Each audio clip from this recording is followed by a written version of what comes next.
Good morning, everyone. Good morning from Tokyo, Japan. Good morning, good afternoon, good evening, and good night. And welcome back to the latest edition of the Sake Future Summit. You may remember that back in 2020, when everything was going sideways, we put together a pretty impressive slate of programming about Japanese kokushu, namely sake, shochu, and awamori, for people all over the world to enjoy and to learn. And we are bringing back, after a couple-year absence, a kind of abbreviated version of the Sake Future Summit. And we've got another global cast of characters, experts, and themes for you to enjoy wherever you happen to be in the world right now. I am in Tokyo. My name is Christopher Pellegrini, at your service. And today, we are going to show you 4 different sessions that are focused on sake, shochu, and awamori.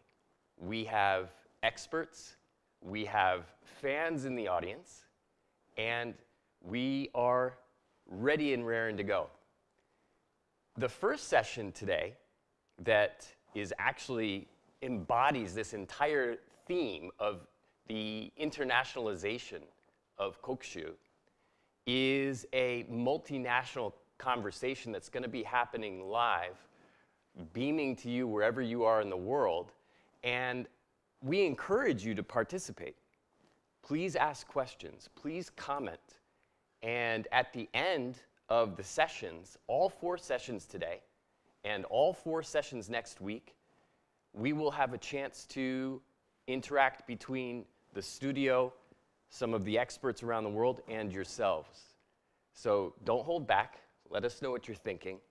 And let's bring these drinks to new audiences wherever you may reside. So first off today, I'm really excited about our beginning session because a good friend of mine who I feel like he ditched me, but he's in another part of the world now, and I haven't been able to talk to him since last year, so this is very exciting for me. But he has put together a panel of experts to talk to you about the international spread and the international enjoyment of sake. So without further ado, I would like to make a connection between the Japan Sake and Shochu Makers Association's Information Center in downtown Tokyo and faraway Arkansas. And I would like to welcome to the show the one and only Justin Potts. Justin, are you out there? I am indeed. Can you hear me out there, Christopher? I can hear you. How you doing? Perfect. I'm doing pretty well. I'm not gonna lie. I'm missing a little bit of Japan, but I'm absolutely loving it here. Well, Japan misses you too. And we just had a Bonenkai, our end of the year party, and it was, I'm not gonna lie, it was weird that you weren't there. It was weirder seeing pictures where I wasn't there. I was definitely missing that one. I'm definitely missing you guys. But it's So it's how it's how are you? fantastic to see you guys doing everything. Yeah, yeah. I'm curious about how things are going for you though, because we haven't spoken for so long. You're in Arkansas Yeah. now. How are things? Oh, things are it's an adventure every single day. We are starting everything from scratch right here. So I've transplanted myself to the beautiful town of Hot Springs, Arkansas, where we are in the process of opening Origami Sake, and we're doing everything from the ground up. So it's not just a matter of making the sake. Building our we're putting together our infrastructure. We're building our brewery. We are, engineering and fabricating equipment. Everything is all happening in tandem. So it's been an absolute adventure. So every day it's been honestly one of the most exciting challenges I've ever had the honor, the pleasure to be able to engage in. So it's just this perfect balance of both feeling like I'm in my wheelhouse, but being infinitely challenged every day. And so it's just super rewarding every single day. It sounds amazing. And you are definitely the type who loves to juggle several things at once. So it sounds like it's right up your alley. Yeah, as much as I try to not, for some reason, I keep ending up in that position. I don't know if that's my doing, or exactly how that works out, but no, I'm really excited though, because right now I'm actually at least for the immediate future, I'm really focusing on the sort of the brewing component and the things more directly associated with that, which, that extrapolates into everything else. You have to be thinking about everything at the same time. Yeah. But just to have that opportunity to kind of spend a bit more time focusing on that is really, really great, because I haven't had the chance to do that in a few years. So, oh, it's been a lot of fun. It's been great. Well, I'm excited to hear more about that on this session that you're about to host. Can you give us like the executive summary about what we're about to witness? Yeah. So, I was tasked with the very broad topic and title of the global transformation of sake.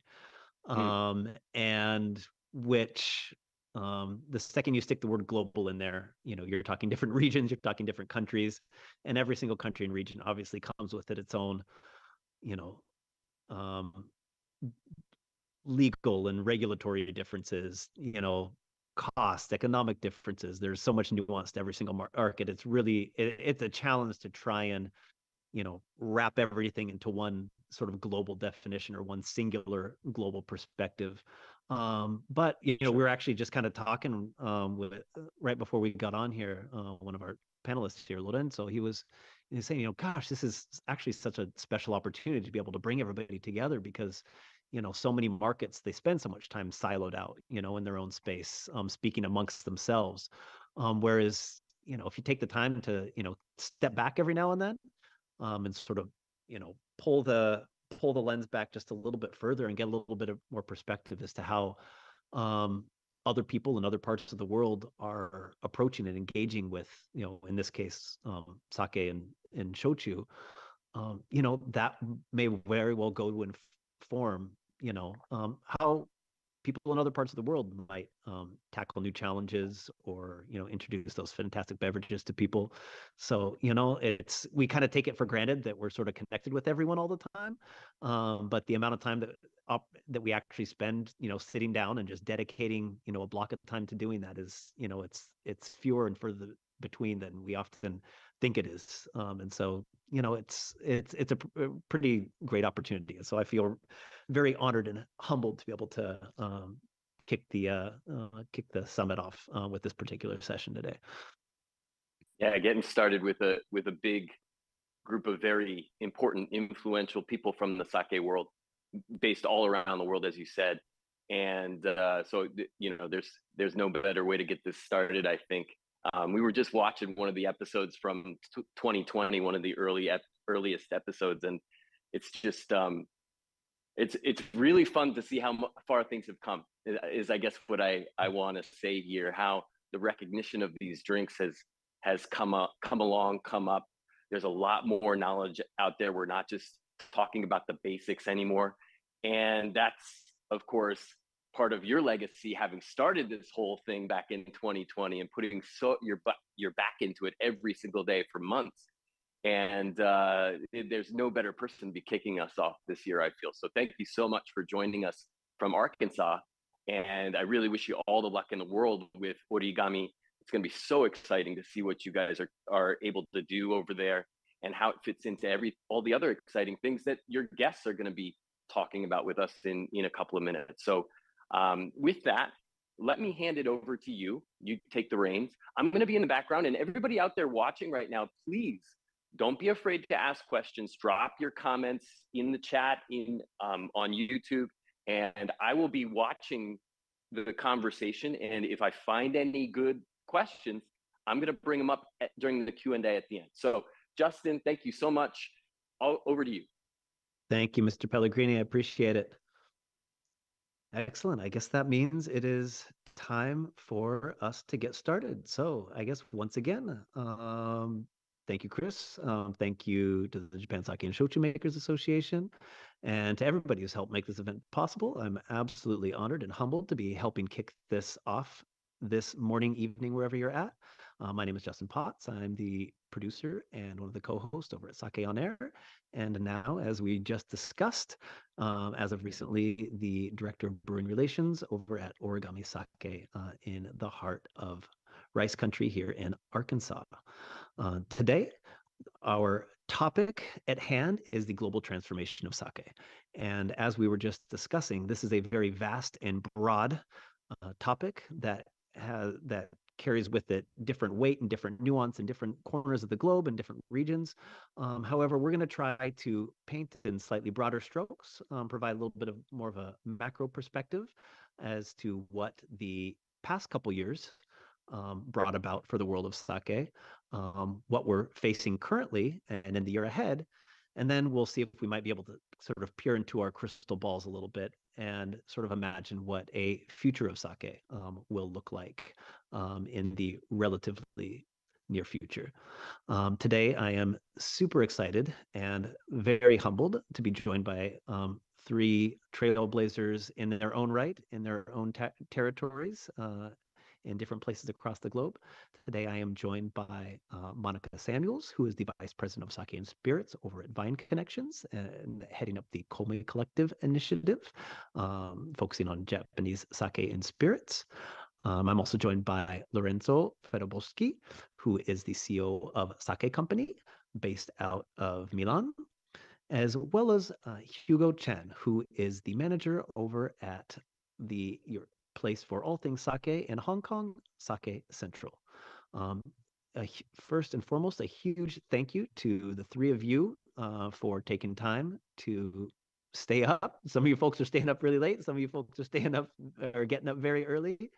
Hugo, I know you just got off the plane and it's bright and early there, and you just got back from Osaka. So I can't thank you all enough for making time to join me here today. I guess just to kick this off, I want to make sure everybody who's listening knows exactly who they're talking to. So I'm just going to kind of go around the digital table here real quick. And I think I'll start with Monica. And if you just wouldn't mind taking just a moment to tell our viewers and listeners just a tad bit more about yourself and sort of your role and the scope of your work. Thank you so much, Justin. It is a real pleasure to share the Zoom screen with all of you today. I am Monica Samuels. As Justin mentioned, I'm the Vice President of Sake and Spirits. I work for a importer of wine and sake called Vine Connections. We've been importing wine since 1999 and sake since 2000, and in all 50 states and throughout the nation of Canada as well. And our Japanese division, which was just founded last year, is called Kome Collective. And I'm based in New York, although you'll find me usually standing in line to board a United flight most of the time. So you're on the move for the longest time. I actually had no idea where you were based, Monica. I couldn't figure it out. So at least now I know where I should attempt to track you down whenever I have to. Excellent. Thanks a lot. Lorenzo, how about yourself? You want to tell us about yourself and the Sake Company? Okay.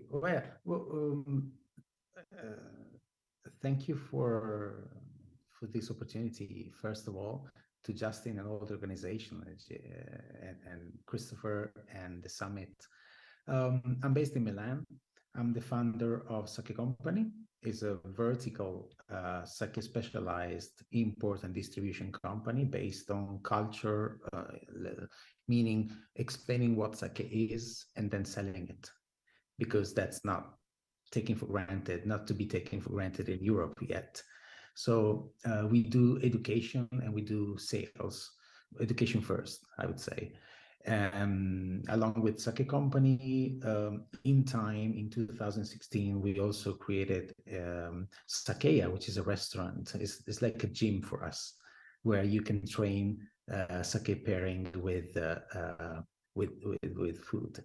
And so, and along again with time, we represent the Sake Sommelier Association. So we train for people to become a bit more expert in sake. So we do all the things together with the main goal of explaining what sake is before buying it, so people can buy it with more confidence and not just just because sake is trendy or something like that. So, yeah. So welcome everybody. I hope this tonight for me, because I'm based in Milan, will be a sort of an educational, but more a sort of a motivational talk and speech that connects everybody all over the world. Thank you. Excellent. Thanks, Lorenzo. I said I'm super excited to have you here because you do have, I said, you have your hands in sort of every single aspect of everything. And I also, yeah, and I also just realized for the very first time that we need a sake gym. So thank you for that. Now I have another list of things that I have to somehow realize. Excellent. Now we'll pop over to Hong Kong real quick. Hugo, why don't you share a little bit about yourself and Sake Central? Yeah, so hi everybody. Thank you for this opportunities. Thank you for the invites, and thank you for the GSS to again have this opportunity for all of us to get together just to have very fun conversations that we can have for the next hours. My name is Hugo Chen, and I am from Hong Kong. I work in Sake Centro right now.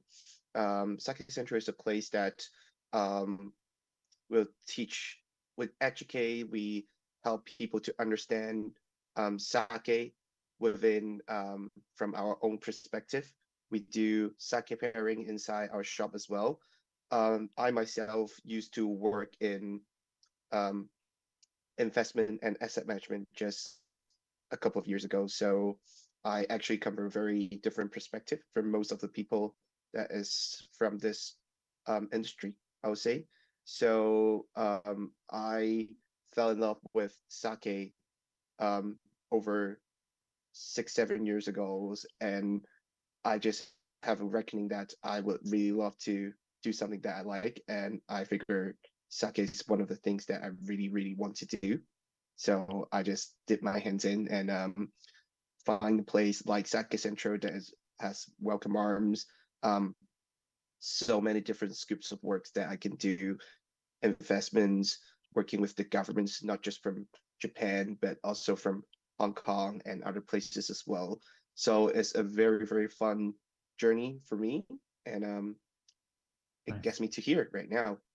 And by the way, I'm just trying to run out my batteries, as what Justin said. I just came off the plane a few hours ago. So after this, I'll just go back to sleep and forget about everything. 50 minutes, Hugo. It's just a sprint. It's just a short sprint. Yeah. We'll make it. We'll make it. We'll make it. I'll make it. I'll make it.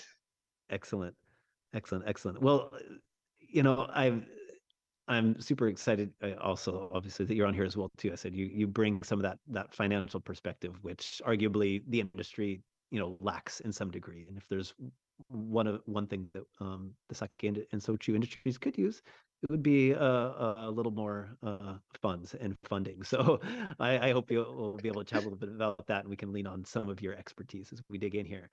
To get started, for our first topic, I think everybody's kind of sick about talking about all the madness and mess of the past couple of years. But I think in order to sort of couch the conversation in a little bit of context, I think it's worth taking just a step back for just a moment and sort of catching up with the three of you as to sort of what you all sort of gleaned about yourselves and your roles sort of in your business and in your local markets, respectively, because I imagine that the previous and honestly ongoing challenges of the past couple of years, I imagine they probably taught you a few things about your place in your role. So I'd like to kind of recap almost a little bit and a little bit to get started. So I guess, Hugo, while we're chatting with you, I guess, obviously Hong Kong has been in the news for a handful of reasons. Sake aside, you guys have obviously, there's been a lot of transition and change and some unique challenges that you guys are obviously up against. But I guess in that really intense sort of transition that's happened over the past few years and that's sort of ongoing, what did you sort of glean or what did you learn about Sake Central's role and your role as a purveyor of fine beverages in that local market? Yeah, because I think one of the benefits that when Sake Central opened back in 2017 was a place that we can actually gather people from all around the world, and they're sake lovers that not just from Hong Kong only, but mostly we're focusing on global market a little bit more at that period of time when we first started. So when we first started, we almost aimed at like global market only, and we didn't really have a connection with the locals actually, because in Hong Kong, the is a very hyper competitive like society, and for sake especially. You got so many players as like distributors. You have restaurants, a lot of Japanese restaurants. You just got so many competitions from all the way around. So our goal was to separate ourselves from mostly and divert ourselves from the local market. So we actually stand in a different perspective when we look at things. However, when it comes to COVID and when the whole world closed down, you don't have that opportunity anymore. So we focus more on how to work with the locals, how to get back to, not to say like the good side, but like we try to get back to have a lot more connections with the local market as well. So I think during that period of time when I step in and when I come into the company, it was in the midst of the COVID. So, and in the midst of COVID, when you start to try to connect with the locals, I used to have some connections that I have, not just from the sake industry side, but also from my own personal experience with my previous career as well. So I helped get them link up a little bit more. However, in Hong Kong, it's just the competition is just so fierce. Just in 2020 and 2021, you've got like 50 to 60 just new distributors and importers just coming up. Wow. When you got people coming in, but you also got people coming out as well. But like the problem is that when certain distributors and certain brands that is represented inside Hong Kong, you ought to give them time to develop, right, inside market that is supposed to be something for marketing and like how to develop a brand in a certain market. But with the unique thing that in Hong Kong is that we are pretty much a very fast food style society, is that people are very keen on learning new stuff. But when they're keen on learning new stuff, they also keen on getting rid of something that in their mind is a little bit old style or like already not in the trend. So how to combat that is a big problem for us during the past 2-3 years.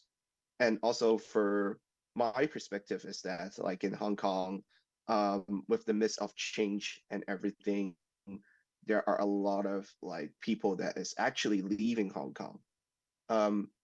I used to work in finance, and like when you work in finance, some of the you have to have like license, for example, to work in Hong Kong for certain like investment and like asset management, those kind of things. And like some of the research has told us that like 60%, 65% right now of like the license holder actually left Hong Kong and went to like other places like Singapore, like America, back to their places as well. So you can actually see the changes in the Hong Kong societies that the old customer base is actually like going off, and we have to develop something new for us to survive as well inside the society right now.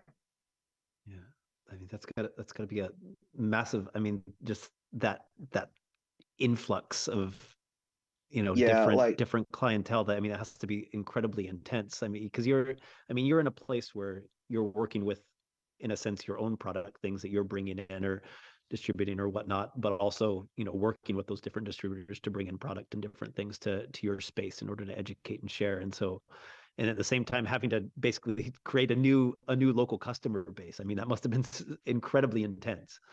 Yeah, that is really intense, especially because I think one of the problems that we have was that the foundation we have was purely focusing on global market only when we first started. So we didn't have much connections, and even we didn't use it fully. So one of the challenges that when I first came in is that how I can help Sake Centro to link up with the locals not just with like local customers, but also local distributors, local restaurants. So how we can work together and actually and introduce us actually our concepts to them as well. And that is very challenging, but also very fun, I would say. Yeah, I bet, and probably very rewarding as well too. Have you found that market to be receptive, and has it changed sort of the demographic of customers of Sake I Central? I would love to think that I've made some changes. I love to think that, but Yeah. you never know. Like I like to talk with customers all the time, and I I can sense there's some kind of changes, especially for people that come into the shop. They have a certain expectation now, and before that, you will have people just come in and like they would like to have a glass of sake, but they have absolutely no idea what sake is. Right now, you'll have people come in that they know a little bit, so when you talk to them, it's easier actually.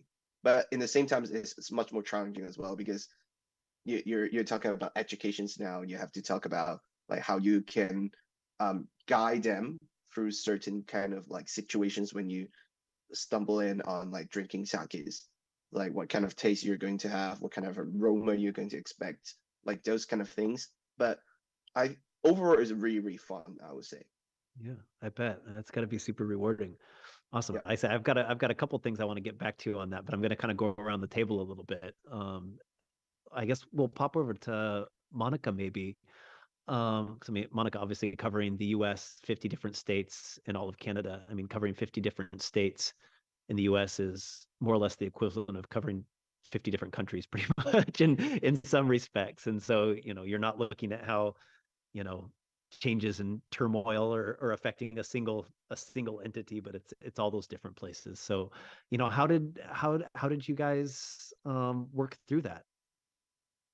Well, I think that what a lot of people did during the pandemic was, take that opportunity, especially for someone like me who is normally moving, to all of a sudden be grounded um, at home. There were a lot of different things to work on, and one thing that had been in the works or been in discussion for a very long time was rebranding our Japanese division and making it creating a separate identity other than Vine Connections. It was 2020 was the first year that we sold more sake than wine as a company, and there are there's a handful of wine importers in the US who also import sake, but it's a very small percentage of their overall revenue. And we became a sake forward company during the pandemic, which was really interesting because I found that people were so starved for something new. And like Hugo was saying, everyone likes stimulation and the shiny new thing. And when you're stuck at home and you only know how to cook four things, and you went out and bought 2 cases of wine and panic shopped at Costco, and it every day sort of starts to roll into another. And so we found that sake was really resilient during the pandemic, which was great. And as it continued to outsell wine, I just felt kind of ridiculous that we were a company that sounded like a wine company, being Vine Connections. And so we rebranded our Japanese division, which is meaningful on a few different levels. I think it really did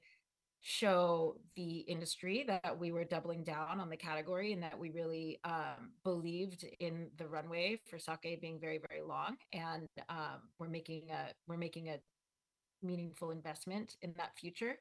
And it gave us an opportunity to update all of our back labels with QR codes, and kind of create some different narratives on themes of our sake, rather than going to the website and seeing this archaic, we have 24 junmais and 18 junmai ginjos, and really getting people to think about different themes. But and so our division is called Kome Collective, and the collective part is what I'm really the most proud of what we achieved during the pandemic, because we represent great sake and we're very passionate about it. But this was really a great chance to spotlight our people. And I think we're a very unique company. Our portfolio was initially curated by John Gottner, who I still get to work very closely with as we continue to develop our portfolio. We represent amazing people in terms of the brewers, and our team is incredibly unique in terms of our sake specialist team. I have a team of 4, and none of them applied to work for our company. I found them all on the internet and stalked them, Kick them out. and in everyone's case, convinced them to leave their industry to join ours. So they really stood out to the point where you couldn't ignore them. And as you know, another part of the pandemic that's a real challenge for employers is retaining employees. You know, I think the pandemic really inspired people to think outside the box in terms of what they want to do next, like Hugo. And you know, so I wanted to focus. Obviously, we can't be the most competitive salaried company that there's just no end to that war. And so really trying to find a way for our team to feel like their voices were being reflected in all of our communication and all of our educational materials, and that what was meaningful to them, that we showed them that it was really important to us. And so one of our team members, who Hugo, it sounds like you met in Tokyo last month, Jesse Bronner, he was just in Japan working at a couple of our breweries, which was part of an initiative that he really wanted us to lead on sustainability. And so he went to work for 2 breweries who really do go above and beyond in terms of their efforts in sustainability. And he really challenged all of our producers last year by asking them what they're doing in terms of sustainability and organic rice growing, and really got them to think in a different way. And so I just tried to find as many ways to engage people so that they really feel like they own what they're doing, because I think the why became more important than ever during the pandemic, in terms of just feeling like what you're doing has meaning. So that was it's not, we certainly haven't finished doing what we're doing in that, as far as that goes, but we've planted a lot of really great seeds.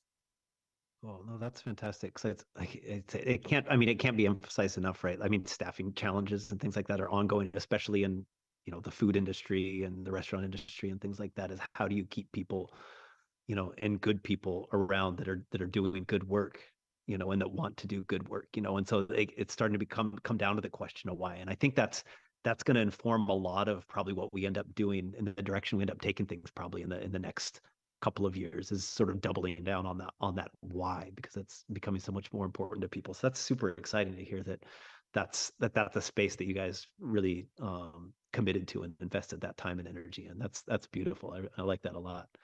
Very cool. I'm gonna jump over to Lorenzo for just a moment here, if you don't mind. Lorenzo, you are based out of Milan. But you are, you know, as you mentioned, you've got your hand in a lot of things in the world of sake, aside from bringing it in and then getting it out to people. You're looking at the education, looking at communication on so many levels. What did you learn about, you know, sort of your company and sort of your position, maybe in Milan, in Italy, but maybe then in the larger scope of Europe and over the past couple of years? Yeah, but listening to Hugo and Monica, actually, I kind of felt we lived similar, I mean, different states, but in a way similar something that happened. I mean, Hugo talked about education and educate people, and for me was something that kind of surprised me, because I always felt like Asia and Hong Kong was like ahead compared to Milan. But then Hugo said we need to educate people for them to understand sake, and that was really interesting for me. And I want to phone him up later after this to know more about it.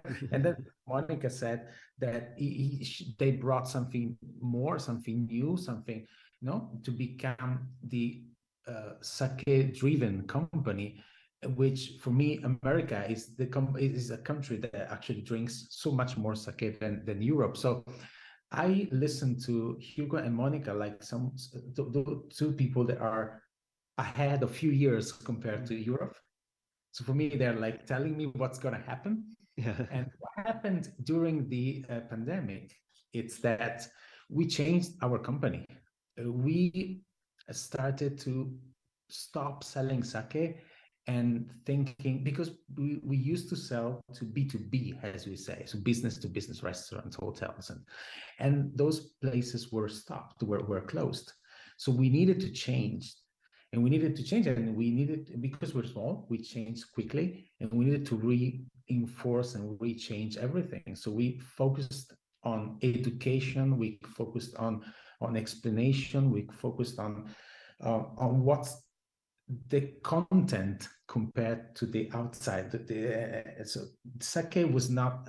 We tried to focus on educating, and that brought us to a totally new level during the pandemic. Now the pandemic is not finished, but we kind of see it as if it was kind of past issue, even if it's not past yet. Yeah. But we kind of embracing that new philosophies in a way, and we now understand what's left after the pandemic, which is a lot more in a way, and a new company and a new way of setting and a new way of approaching. We in the beginning we used to sell sake, and now we focus more on educating the client before selling. We changed, I mean, on the surface, just this website anyway, but we changed, we built online courses, we built YouTube channels, we built ways to inform customers before selling. We stopped selling to everybody. We just sell to those that understand better, because we understand they are those that will talk positively about sake. We try not to sell to clients that do not. I mean, saying respect, it's a difficult word, but we try to understand who's buying. And translating the transition was not easy, because the reduction, going from a open market to a reduction, so less clients open, was very tough. So we really became a sort of a different company during the pandemic, and focusing on the content more than the product was the step that kept us alive. Now I can see it after the COVID. I remember that during the COVID, I used to post a video every week, every Monday, analyzing a sake, and I used to bother to phone up to call a different Kuramoto every week, asking the behind the scene of the production of that sake, and making a presentation, and I made 52 videos a whole year, 52 weeks, and that became something that helped actually to change the company, because people started to look at the scene behind making it. So from that kind of started to rise, not only for that, but that's one of the example. Also courses online, and the first time we actually made a course after a few months without any physical courses, we had hundreds of people come to the online course, which is a number that in Italy, it's insane. Usually we had like 20, 30 people to one physical course, but we had an online course of 100 and more people coming. So we felt the need after the pandemic, and then also the connection with Japan became stronger, because before the pandemic we used to go every year. But then when the pandemic started and we physically couldn't go, then the connection got stronger on the opposite, because we couldn't go. So from Japan, the request, but the invitation came, let's get digitally together. So we built a virtual tour to the Sakaguras in Japan, and hundreds of Italian people online logged in, and we went visit virtually to the Sakaguras, which was a way to test how the market was eager, was like, with the, how to say, with the empty belly for find the no, hunger, hunger, yeah, for going there. So that was me, for me, it was a, all tests for how the market is ready. Because if the market is not ready, you can try to sell, but it's not going to get it. But if the market asks you for new things, then it's the moment when the market is ready for new sake, new information. And I would say at the end of this, the line we can draw is that Europe came back after the pandemic with more thirst of sake, more need of information, and more requests of the good distribution of sake, which doesn't mean just selling the bottle, but Italian people, Spanish, French, German, they want to know who's making it. They want to know what's behind the bottle. If you can tell them what's behind the bottle, they will be super customers, because they will never betray you. That's all, the process that we lived during the pandemic, I believe. No, that's super exciting and inspiring. And you bring up a good point that, in a time of struggle, it really did serve as a really good way of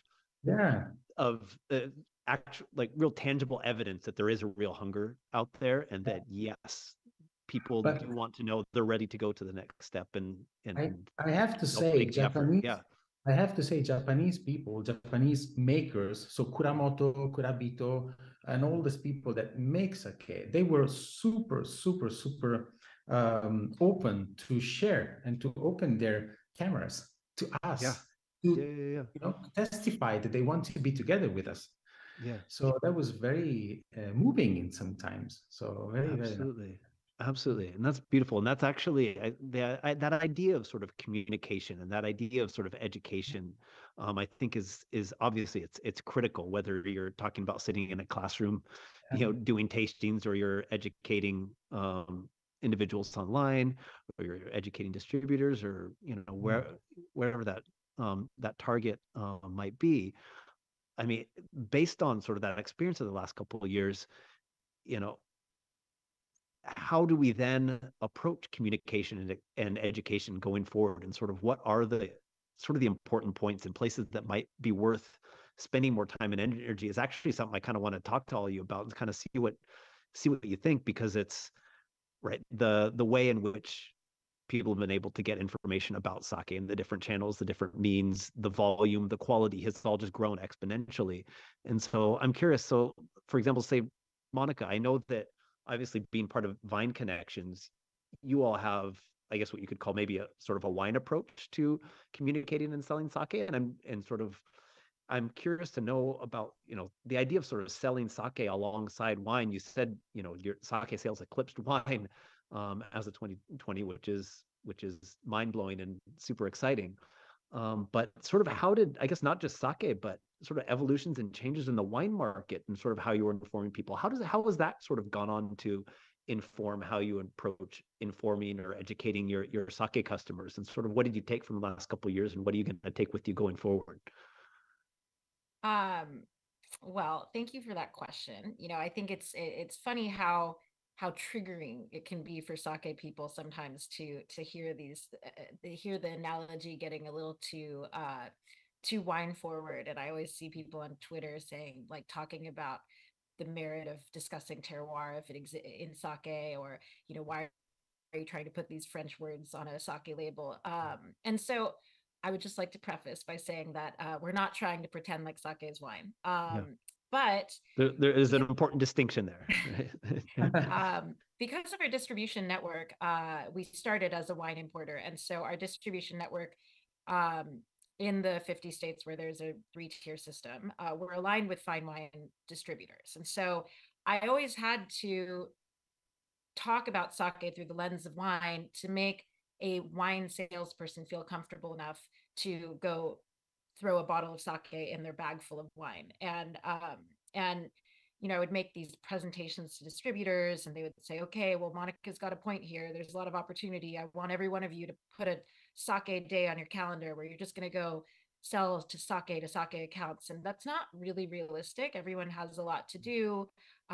Geography makes it impossible to try to see all of your sake customers in one day. Maybe half your sake customers don't like to see you on Tuesdays, and the other half or only there on Tuesdays. And so the only way to really expand sake in our network is to have people think of it alongside wine. And I think that a lot of sake education, the barrier to entry is first you have to learn this glossary of terms, and you have to kind of earn the right to understand how to pick a bottle of sake. And I am dealing with an audience that isn't necessarily going to do that first, to cross that first bridge. And so our sales team and our distributors, I try to get them to think about a sake. Is this a red wine sake or white wine sake? Is this more, and that will dictate, temperature choices, food pairing choices. Is something really bright and pure and fruity, or is it more savory and complex?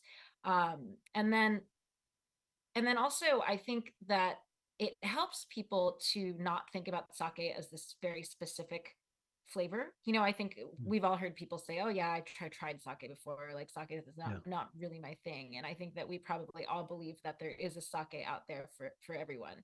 And just because you've tried a few and don't like it, you just haven't tried the right one. And so a lot of our educational materials are like, okay, well, are you a Napa Valley Cabernet drinker? Then you should try this sake. Are you a New Zealand Sauvignon Blanc drinker? Then you should try this sake. And it's really helped to people to think about sake in other settings outside of just Japanese restaurants as well. And one of my favorite events that we did was where we work with a producer there's a lot of minerality to sake, and it comes from these limestone caves, Akiyoshida in Yamaguchi. And we did a dinner that was just the theme was limestone, and so we used Blanc de Blanc champagne has really strong minerality. We used a Sylvaner that has this like really great chalky minerality. We introduced the sake in that narrative, and it was just completely different how people received it. And so I think that there are ways to sell sake through the lens of wine without compromising how special sake is on its own. Right. It's that ongoing challenge, right? Is how do you get folks to take sake on its own terms, right, and be able to appreciate it and do that while at the same time, leveraging the resources that are readily available, right? It's always the kind of a balancing act, but that distinction, like you said, selling sake as wine versus selling it alongside wine, while it might feel like a slim distinction to some, it's so critical, and it really does make such a big difference. Absolutely. That's excellent. Yeah. Hugo, you were actually earlier on, I kind of cut you off a little bit earlier on the session when you were chatting. You were talking a little bit about education, and you referred to sort of Hong Kong actually being a relatively educated market, which is interesting. I mean, you guys, in terms of numbers, you guys do pretty well over there. Hong Kong often gets kind of held up on a pedestal for it. Here's where we want to go. Here's where we want to try and get to. I think a lot of people don't necessarily think of there even necessarily being a quote unquote mature sake market. However, you sort of, at least in where you're at Sake Central, you look at it as sort of, there actually is a relatively large population of relatively well-educated individuals. How are you sort of approaching education then at Sake Central, and sort of how are you thinking about that in your context? I actually think that's like I tend to use the wrong words when I talk about like relatively educated. Like, I'm not saying people are not educated and stuff. It's just that I think in Hong Kong we have a certain trend right now, is that we treat things very luxuriously, I would say, like especially for alcohol sakes, like, and like not just sake, but like wines and everything. We treat things very luxuriously. So when you look at things that is very luxurious, for Hong Kong people especially, they tend to go on to have something that is really, really luxurious, and to drink something really, really luxurious. So like in Hong Kong, the mindset of like people are relatively educated is that it's just self-implemented, I would say sometimes. Um, the market in Hong Kong, especially for just like money spending, is just enormous. I think like in 2020 we're like the top three in all over the world, and the numbers drops a little bit, and the number drops is expected. I would say like some people would get confused as like, oh, like your market is trending up, where to start dropping down, what is going on, and people would get like confused. I got questions from consulates sometimes, and they're asking me like, hey, do you have certain like reasons, or like certain reasons why the number is dropping? And I was like, this is very normal because 2020 and 2021 is not normal in the whole world. Mm. So like when you're looking for something that has a spike suddenly and it goes down a little bit, the trend is actually still going up. It's just you already tasted this the top once, so you always look for the top. That's human nature, right? Yeah. Like in Hong Kong, the problem is that the market is so big, but the actually like the volume people consume is so big as well, but they only look at things very one-dimensionally. So for example, like I when I stay in the shop sometimes, and I will hear people coming in and they will say that, hey, I like to drink sake. I like to drink sake, but I only drink Jumai Daiginjo because I only think Jumai Daiginjo is the best. But for them, is that because they feel like they're already educated because they only drink Jumai Daiginjo, they drink a lot of Jumai Daiginjo. And they think they are capable of expressing themselves. But our problem is that how to get you to think multidimensionally. That is our goal. And it's that in telling them, hey, maybe when you're doing barbecues and you're doing like like when you're doing barbecues, you might not want to get a Jumai Daginjo to go pairing with it. You might want to have a Jumai Shu, you might want to have a Honjozo. And people might well think that, hey, I feel like a Jumai Shu and a Honjozo is just very cheap and it's not things that I'm looking for luxurious things. But the problem or the way that we tackle this kind of thing is that we tell them that not every sake is at a certain kind of price, and it has the reason, but the taste is the taste. The taste is all kind of tastes are different. So just because you like a certain kind of taste doesn't mean that other tastes are bad as well. So that is something that is management expectations. I would say sometimes is that how you can manage people's expectation in certain ways when you introduce a sake to them, but also help selling the concept of sake itself to people as well. And I think one of the good ways to do it is actually doing more like these kind of like summits or like actual like events, like ceremonies kind of things that you'll have opportunity to explain to people a little bit more in depth about sake and its culture and its chemicals and its logic behind it. Like, for example, I would really love to have a conversation, a deep down conversation with just Sakakura and have people listening about and talking about soil problem when they do rice cultivating. Like these kind of things are very much in depth, but also it's something that can trigger people's interest to know more about sake in a different kind of way as well. Yeah, I mean, you bring up a really good point with that multidimensionality is like how do you develop? I mean, just as human beings being more multidimensional, right? That's a pretty I'd like to think that's something worth striving for, right? I always feel like one of the reasons that we are not being multidimensional, that all around the world as well, is that something is because of the market itself as well. Because the market tend to go at one style and one style only. But because people are making money as well at the same time. So when you're making money in the same time, you don't tend to try to change that trend a little bit. You just go with the flow a little bit.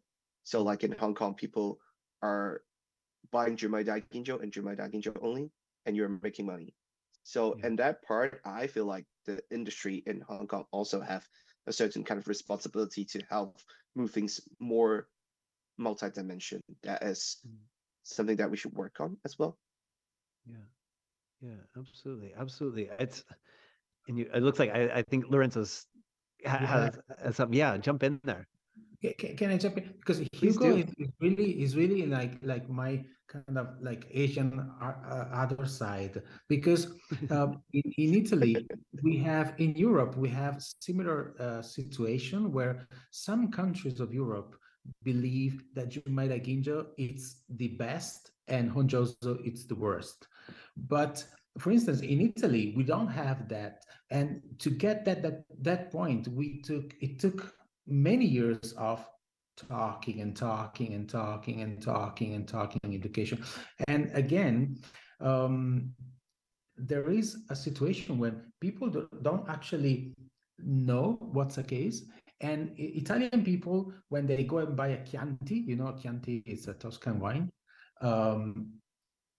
We have low Chianti quality-wise and higher Chianti clarity-wise, and depends on price.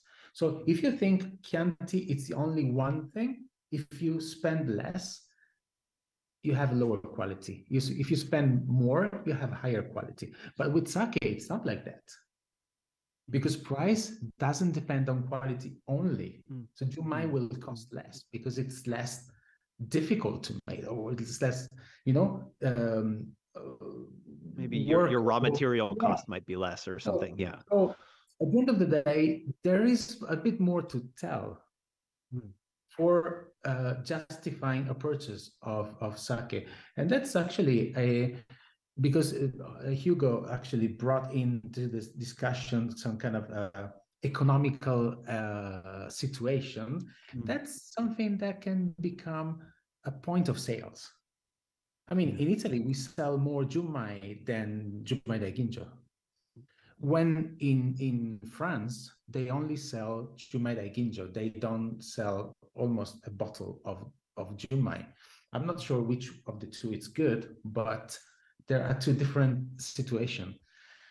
And probably the taste of it, I mean, the cuisine, the recipes, they would justify Jumai more than Jumai da Ginjo, I believe, because yeah, anyway, absolutely. Sorry for no, jumping absolutely. No, not at all. I'm glad you did. And I said that's a good point, because this idea of communication, I think, is incredibly important, and for lack of a better word, education, that understanding. I mean, we're talking about, the idea of, say like a Jumai Ginjo, and having that be one dimension versus something else. You were talking about, Hugo, we could do seminars on soil, or all these very hyper-specific things which maybe tie into sort of what Monica, what you were mentioning about, doing sessions focusing on limestone and communicating,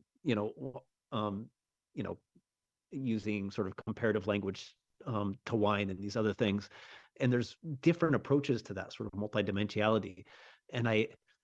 And it's something that I think we're going to have to embrace, but we're also going to have to, I don't want to say contend with, we're going to have to embrace it, because it's in a number of ways, I think, not just the sake industry, but drinks in general are becoming multidimensional in more ways.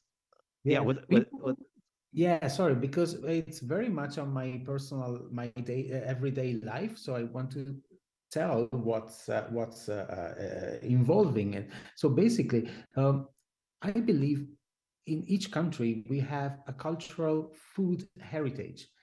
So in Italy, it's spaghetti, and in America, I don't know, in Hong Kong, I don't know, but if we manage to connect sake with spaghetti, then sake will become daily, and then the full knowledge of sake will become more daily sake.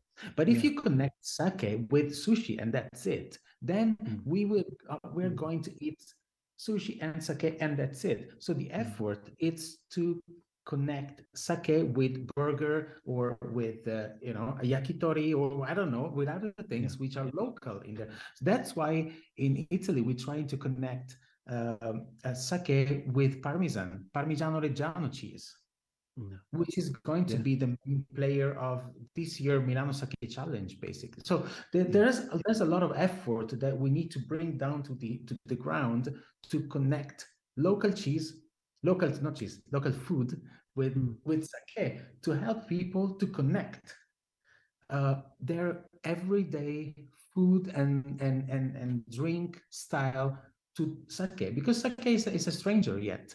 Yeah. So we need to use that asset, not as an opponent, but as an asset to, as an open door to bring it in. Yeah, That's absolutely. probably a way to, to talk to Hugo's problems, because the ones that you told before, right? So Yeah. Right. It's kind of a shared universal concept that we have to all kind of latch onto and get onto. But how that then is implemented and how that looks in different places is going to look very different, right? Depending on those local contexts with food culture and whatnot. I guess I want to make sure we have a little bit of time for Q&A here at the end. But I wanted to just real quick, I guess, before we sign over to that, I wanted to take just a quick moment to sort of look into the future a little bit, because obviously it's, we can't predict what's going to happen. But the reality is, and something I was just sort of laying in bed awake last night, sort of thinking about, is that I think that probably for everyone here, the reason that we're here is because we've sort of taken it, for lack of a better word, discovered sake. And we've sort of taken it as a given that sake taking off and developing to some sort of mature global market, it's not a matter of, or it's not a question of if, it's more of just a matter of when. When is that going to happen? I think we probably all hope that maybe it would have happened 2 years ago or 5 years ago or 10 years ago. It's obviously growing in popularity, but it's not yet, right? And so while I'm convinced it's still the case and it is going to happen, the fact that we aren't there yet means that sake is going to it's going to come to age in a world that's very different from the one in which a lot of the approaches to education or communication or the values of the industry or to the strategies to things like sales and communication and education were established over kind of the last 5-10 years. We were looking at it in a world where, okay, how does this compare to wine? How does this compare to beer? How does this look against or rival to or alongside other categories? Whereas now, I think, we're seeing that sake is going to have to find a place in a world where more drinkers are maybe less brand loyal, they're more category agnostic, and they're welcoming of different types of beverages, drinks, adult beverages of all kinds, where the lines are a lot more blurry, right? So where it's, in some cases, it's often even challenging to decipher what that core product actually is. Is it a fermented juice? Is it a tea? Is it a wine? Is it a sake? Is it a, all these things? Is it a spirit? Is it a spirit with something else? And so we're seeing a lot more competition and things in the market from drinks that are defined more by, a message or a set of values or some lifestyle proposition or something, as opposed to maybe something that's rooted in an origin story or a culture, or that feels like it's very tied to something. And I don't have the answer. I don't know what this is, but I'm just sort of curious, what does this mean for sake and sort of how we approach the category today and going forward, knowing that for sake to mature and come of age, it's going to have to do so in a world that's quite different from the one that we've been building under. And I don't know, I'm just sort of throwing this out kind of to everybody. I don't know, how are you thinking about that as you look at, more people opening so many different kinds of beverages and people fleeing from one to the next and all those things? Maybe I'll just go first. Yeah, go for it. I love the idea of having a lot more choices, actually. Yeah. Choices are not bad. Like, choices are really good because you let the customers to choose by themselves. They actually think to find something that they really, really like. Yeah. I think one of the good points that Lorenzo was talking about is that how you implement something that is pretty much very local and into people's houses, right? I think one of the problems back in Hong Kong is that I was talking about is people treat like alcohol normally as very luxurious things, but in Japan it's very, very, very different. Like, you can find sake in each household very easily. They would just go buy a sake and just go for drinking, like when they do like eating, they just have just one cup of sake, like those kind of things. Like, these kind of like consumer choices is something that we have to educate in different markets, I think. Like having choices are not bad. Like you'll have liqueur in one side, you'll have spirits in one side. We have like in Hong Kong we have people making gins, but we don't have people in Hong Kong making crab sake at the moment. Mm. There are a lot of different reasons. One of them is investment problem, and the other thing is that you have like rental issues and everything that has come with like laws that comes inside that country as well. But these kind of things are things that we should tackle in the future, is that we have to study why certain products it's pretty much having a market inside a certain places. For example, like in Hong Kong, people like to have cocktails, for example. And when they like to have cocktails, they will need basic liqueurs. So the need is already there. And especially in the last 2 years when the whole world is closed, you will have people that just come up and have their own distilleries that made as well. I think these are opportunities for the whole industry, not just for sake, but like the whole industry, the alcohol beverage industry to actually evolve in the future as well. Like it's really, really good. But in the same times in Japan, I think some of the Japanese sakakuras or like peoples from the sakakuras have to realize that the world is evolving, and the world is evolving very rapidly sometimes. So sometimes when it's evolving very rapidly, you have to catch up, and sometimes catching up is very tired for them. And for me as well, it's the same thing. Like catching up is very tired. But in order to know more about your customers and respond to their needs, but also having your roots inside the product that you're producing is very, very important, I think. But the way to how to tell stories is also very important as well for them, not just for them, for us as well. And I think this is the whole industry that needs to work on in the future as well, I think. Yeah, absolutely. absolutely. Beaming in now from Tokyo, everybody. This has been. I feel bad busting in on you guys, and I know there's a ton more that just this one question could cover a lot more territory. But we do have some questions from the chat that I think are perfect for exactly what we've been discussing towards the end of this conversation. And if I can just steer one of these questions towards Lorenzo, and also, well, this is really for everyone, but I would like to start with Lorenzo. There was a question in the chat that asks about food, and you were talking about Parmigiano Reggiano, and the question here is, of course, many Japanese restaurants serve sake, but do you think that restaurants in Italy, the chefs, the owners, are really interested in incorporating sake into their beverage programs to pair with their food? Not just the stereotypical Japanese fare as we were discussing before, but busting out of that world and pairing the food with other types of cuisine. What do you think the reception to that is in Italy, Lorenzo? Okay. Well, what I'm going to tell, it's not what I think, it's actually what I sell. So it's actually actual facts. We have clients. Let's make 3 cluster of clients. One cluster is the Italian cuisine. I want to be Michelin star. Those clients that I want to be, but I'm not yet, they expand on sake to have that touch to get something more than the normal wine or other beverages. So definitely, it's not a matter of if, it's a matter of when.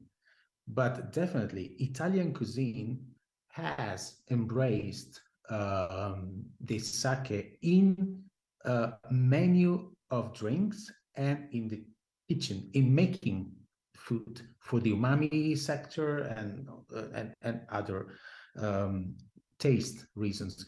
I give you a wide example. I have a client. I go very. I have a very wide pride of this client. because it's a hamburger chain. And you would say, oh, how does sake come along with hamburger? But they have many hamburger stores, and they have in the menu they have all the hamburgers and a column with wine. This hamburger goes with wine, this wine, and this hamburger goes with this sake. So you can choose whether the wine or the sake. So let's say the hamburger is with cheese and double cheese, and I don't know, very cheesy. And then you have the kimoto as a susume, how do you say it, as a susume? Recommendation. Recommendation. And then you have the other with the truffle. And then you have maybe a sort of a jukusho or a kosho or something. So a bit more, body and age, the sake. So it's, of course, you wouldn't have the Jumaida Ginjo. But again, Japanese people, sorry to be blunt, they think Jumaida Ginjo is the best. It's not the best. It's the toughest to make, but sometimes it's not the best, at least in Italian cuisine, in French cuisine. So the more they understand that Jumaida Ginjo, it's not the best, but it's the toughest, the fastest they will get to the European country, because our taste, it's used to wine. Wine has tannins, has body, has structure. So the Jumaida Ginjo is far from that. So we need to have some sake that satisfies the use that we have to our taste, I believe. So sometimes Japanese people, Japanese makers come with Jumaida Ginjo, say, let's see, we have made with superb Jumaida Ginjo. But the thing is, everybody has Jumaida Ginjo. But right. what we don't have is the tricky, like the aged in some, some super very sophisticated, some new age, new taste that goes with the Italian taste, like cheese, and we have tomato, we have olives, we have mushrooms. Sure. So we have all that stuff. So yeah, the quick answer is yes, definitely. Italian cuisine want to have sake. Yeah, that's great to hear. That was exactly the answer I was hoping to hear from you. And I think this gives me a chance to talk to Monica as well.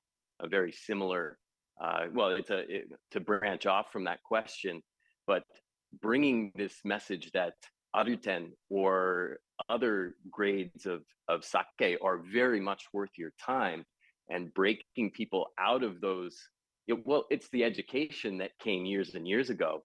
I think that people were trained to go for the junmai. And what is this kind of taps into a question that we got from Atsuto Nakano on YouTube. And he asks, of course, the education, the marketing are very important, but what do you think is the key? And I think we can kind of bend that question into what I'm asking right now. What is the key to getting people to pay attention to something that doesn't have junmai in the title?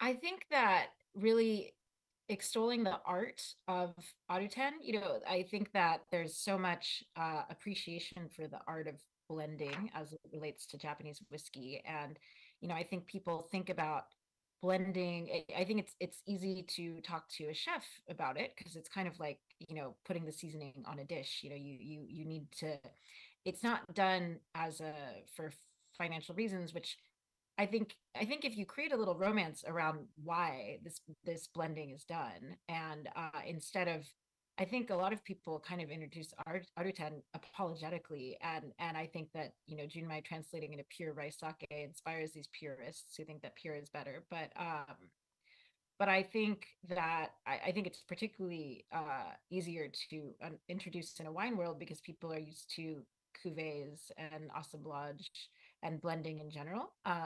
But I think our team always just uses the word crushable when we talk about aruten versus junmai. It's straightforward, bright. You can, if you're gonna drink sake all night long, aruten's not gonna weigh down your palate, and you don't need to really overthink the food pairing. And so it's kind of this like porch pounder, like easy day drinking style that our team really happens to love to sell almost too much. That's a great way to think about it. It's just who are you talking to with these products? Who's your audience? How do you get them to clue in on these things? So yeah, there's a key to the marketing there, Atsuto, and I apologize. We are just sort of running to the end of our time, so I think we can probably do. We have time for one more question. I think one or two more questions. So one other question that came up in the chat from Harold Durop was how do you distinguish your brand? And obviously this one was addressed to Hugo, so I'm throwing this one in your direction. How do you distinguish your brands from the competition that you talked about, and how the market has gotten quite crowded over the last few years in terms of the number of new retailers, distributors, importers? How do you distinguish your brand in the Hong Kong market against the competition? And can you give us any examples of the actual ways that you differentiate it? Thank you for the questions. I think like distinguishing is the most fundamental part for us to distinguish ourselves from others is that we are English-speaking companies. So if you come to Hong Kong, I think it's really hard to find a place that is so dedicated to sake, but you have English speakers in there talking to you about like sakes and knowledge and everything in English. I think that is one of the plus, and a very big plus that we have from inside like Hong Kong. Most of the competitions that we have, they are pretty much locals, and they speak Cantonese, and they speak Cantonese only sometimes as well, and they don't have people that is inside their shop that can also guide you through with fluent English. I think that is something that we are very successful, and we're blessed to have such a great team that we have a lot of different English speakers inside our shop that can explain things to people. I think one of the things that we also really are successful, or like we can distinguish ourselves, is that we do things quite differently than most of the other competitors. We don't focus on distributions. We do distributions as well, but we don't focus on distributions. We rather focus on how to communicate and work with the Japanese government, with different departments, like the agriculture departments, like the educational departments. Like we work with these peoples, and we do projects for them. Like for examples, we do a World Sake Day online kampai event, which is a very big event that has a support from the Japanese government to do it. So we would like to focus on making events and ceremonies, and in that particular categories, we can help educate, meet new peoples, introduce sakes to new peoples. I think we have that kind of channels that very specific right now is us that having that channel to do these kind of things in Hong Kong. And I think we're pretty successful at this period of the moment. Excellent. Thank you very much for that. It sounds like you definitely have your way to differentiate yourself to make sure that you stand out from the competition. And good luck to you. Good luck to everyone moving forward in your various markets around the world. Justin, just to kind of wrap this up with you, I'm going to allow you to have the last word here before I break off to our next session. But can you give us a takeaway here? What are you excited about? So I'm excited for Sake Future Summit 2023. As we sort of talked about at the beginning, we've kind of really just managed to dive into these conversations. And so this has actually been a really fantastic opportunity for me as well, to kind of reconnect with everybody and realize that actually some of the things that we're up against, in our own individual silos here, by dedicating the time to reach out and share amongst ourselves, as well as with our listeners and viewers, and the folks that are actually going out and spending the time and energy and dedicating themselves day to day as part of their daily life to these beautiful beverages that we love. Like just finding ways to further create these opportunities more consistently, and develop those communities and sort of nurture those networks even better. And so I guess, gosh, I have to thank Hugo, Monica, Lorenzo. Thank you so much for making time this morning, evening. It's been an absolute pleasure and an honor, and I certainly hope we'll be able to continue this conversation here very soon. And I'll be sticking around for session 2 and day 2. All right, thanks, Justin. And thank you, everybody else on the panel, for joining us today. And thank you to everybody who's watching out there around the world for your questions that we were able to relay here at the end during the Q&A. Great session hosted by Justin Potts with Monica, also in America. We had Hugo in Hong Kong and Lorenzo in Italy. And we heard from some of the movers and shakers, the really influential people in the industry who are bringing the education to people around the world. We heard straight from them what the challenges have been over the last couple of years and where they think this is going to be bringing us in the future. The exciting thing about this, at least from my perspective, is that all of this education that has helped to solidify the foundation of interest in sake around the world was done to an incredibly competent degree. And what we're talking about now is a situation where it feels like, to me anyway, where there's an opportunity for consumers to start to figure out what the next level is. Where do we go from here? How do you take your appreciation for the beauty that is Ejunmai sake and start searching for new things that you love those aromas, you love the feeling, the mouthfeel of these beautiful drinks. How do you take it in the direction of a honjozo, one of those sessionable drinks that Monica was speaking of, and one that maybe you don't have to worry so much about the pairing opportunities? I think this progression is only possible because of the amazing work that's been done for the last decade and more by some of the very people who were just sitting at that table and who were talking to us for the past hour. So hats off to them, and also hats off to all the people around the world who are watching this. I hope that you'll go out there and find your new love within sake. What's that next brand that's going to excite you for the rest of this month? But don't be afraid to be brand agnostic or category agnostic, as Justin was talking about. Don't be afraid to discover new things. The sake industry is filled with surprises, and there is a lot more in store for you, so much that is coming your way, and it's thanks to people like Monica, Justin, Lorenzo, and Hugo.